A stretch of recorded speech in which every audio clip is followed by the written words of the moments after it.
Hi friends, my self doctor Jitendra Singh.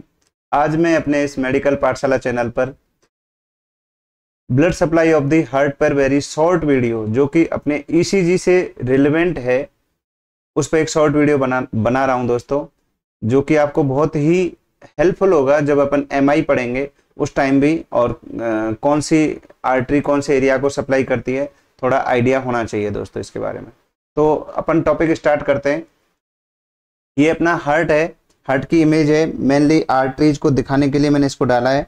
जो aorta है, aorta से अपनी दो आर्टरी निकलती हैं, हार्ट को सप्लाई करती हैं, तो कोरोनरी आर्टरी बोलेंगे। एक right coronary artery right side में हार्ट को सप्लाई करती है, left coronary artery left side में हार्ट को सप्लाई करती है।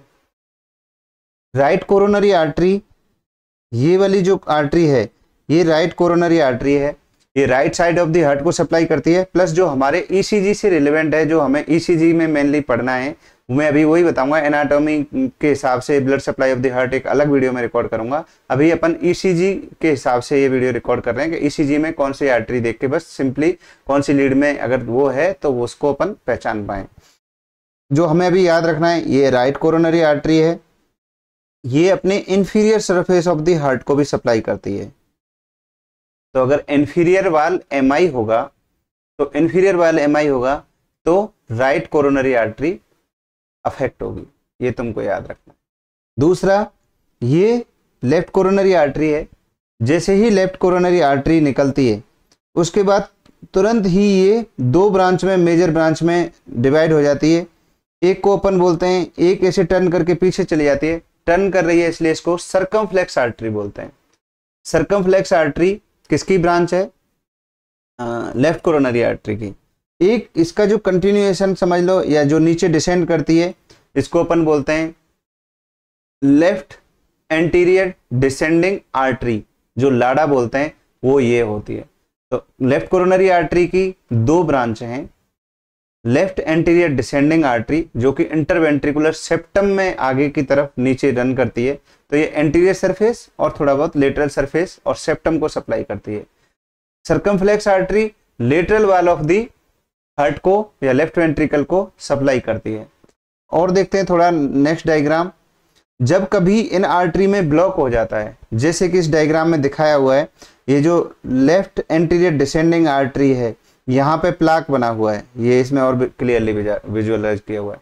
इससे क्या होगा, जो आगे का एरिया है वहाँ ब्लड सप्लाई नहीं जाएगी। जैसा इस डायग्राम बनाया है, आगे जो ब्लड, ये क्लॉट की वजह से ये आगे ब्लड जाना चाहिए था वो नहीं जा पाता है। उससे इस वाले पार्ट में हार्ट के, जहां उससे डिस्टल पार्ट जो होता है, जहां आर्टरी में ब्लॉक है, उससे डिस्टल पार्ट में इस्चीमिया हो जाता है।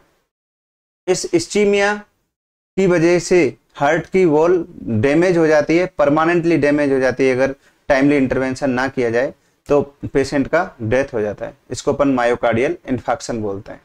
तो कौन सी वाल को कौन सी आर्टरी सप्लाई करती है और कौन सी लीड हमारी उस वाल को देखती है, हमारा टारगेट आज की क्लास का बस इतना ही है।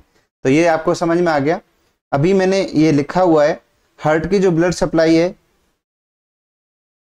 हार्ट की जो ब्लड सप्लाई है, दो आर्टरी होती हैं जैसा मैंने अभी बताया, right coronary artery, left coronary artery. पहले अपन लेफ्ट कोरोनरी आर्टरी की बात करेंगे, राइट कोरोनरी की आर्टरी की बात करेंगे। Right coronary artery inferior wall of the heart को सप्लाई करती है। Inferior wall of the heart मैंने कई बार अभी आपको लीड्स के बारे में जब बताया तो पढ़ा चुका हूं। लीड 2 और लीड 3 और AVF में क्लियरली दिखती है। अगर हमारे हार्ट के इंफीरियर वॉल में MI हो जाए तो हम ECG की लीड 2, लीड 3, लीड AVF में उसका ST एलिवेशन या ST डिप्रेशन देख के पहचान लेंगे। और अगर हमने ये पहचान लिया कि इसकी इंफीरियर वॉल में MI है, तो हम उसके ये भी हमें पता चल जाना चाहिए कि इसकी राइट कोरोनरी आर्टरी में ब्लॉक हुआ है। ये बहुत इंपॉर्टेंट स्लाइड है दोस्तों। MI बहुत इंपॉर्टेंट है। ECG जो हम देखते हैं, जो ECG सीखते हैं, उसका काम एक पेरीफेरी में जो काम करने वाला डॉक्टर है उसके लिए इतना ही है कि वो ECG देख के उसका MI पहचान ले और उसको टाइमली वहां से रेफर करके हायर सेंटर पे भेज दे। कई बार क्या होता है दोस्तों, पेशेंट को MI हो रहा होता है और आपको ECG देखना आता नहीं है, तो आप क्या करोगे साहब, ईसीजी ठीक है, और उसको पेट दर्द की और ये 2-4 दर्द की गोली, गैस वैस की गोली दे के घर भेज देते हैं और पेशेंट की डेथ हो जाती है। तो दोस्तों ये बहुत इंपॉर्टेंट स्लाइड है। नेक्स्ट, लेफ्ट कोरोनरी आर्टरी के 2 पार्ट होते हैं, लाडा, लेफ्ट एंटीरियर डिसेंडिंग आर्टरी। ये anterior wall of the heart या anterior wall of the left ventricle को सप्लाई करती है, और साथ में ये इंटरवेंट्रिकुलर ग्रूव में रन करती है, इसलिए ये इंटरवेंट्रिकुलर सेप्टम को सप्लाई करती है।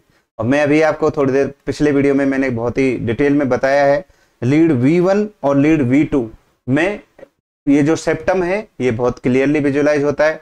तो अगर लीड V1 और V2 में ST एलिवेशन, ST डिप्रेशन हो रहे हैं, तो वो उसका सेप्टम में प्रॉब्लम आ रही है, हार्ट के इंटरवेंट्रिकुलर सेप्टम में ब्लड सप्लाई प्रॉपर नहीं हो रही है, उसकी वजह से इस्चीमिया हो रहा है। और वो कौन सी आर्टरी उसकी डिफेक्ट हो रही है, left anterior descending artery.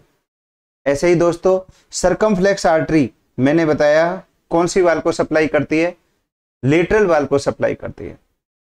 Lateral वाल को कौन सी लीड देखती है, लीड 1, लीड AVL और lead V5 and lead V6। तो दोस्तों इसी स्लाइड को फिर से हम थोड़ा सा और डिटेल में थोड़ा सा लीड्स के साथ पढ़ेंगे।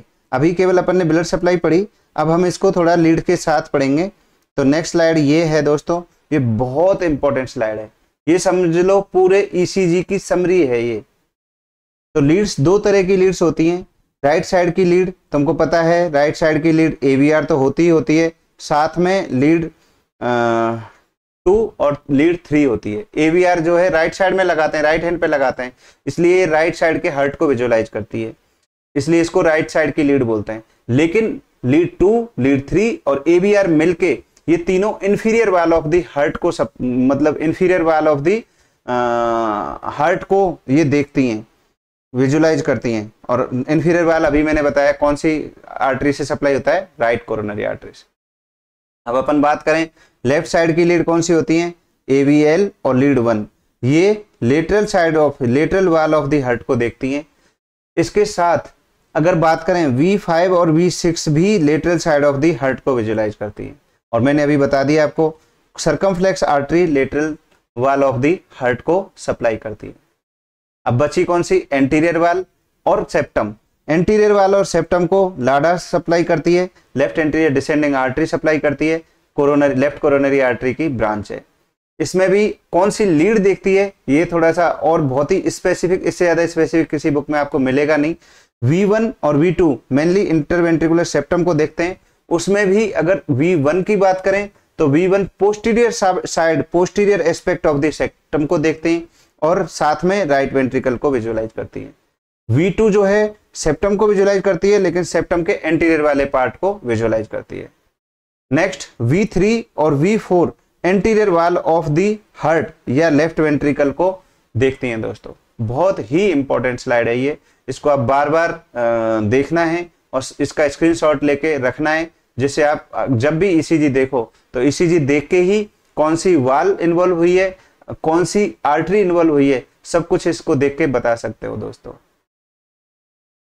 तो ये मैंने बहुत ही शॉर्ट में और बहुत ही इंपॉर्टेंट वीडियो है, जो कि MI जब अपन पढ़ेंगे तो सारा ये MI में बस अपन ECG क्या चेंजेस होंगे वो देखेंगे, कौन सी आर्टरी कौन सी लीड में दिखेगा, उसके लिए हम दोस्तों उस वीडियो में इतना टाइम वेस्ट नहीं करेंगे।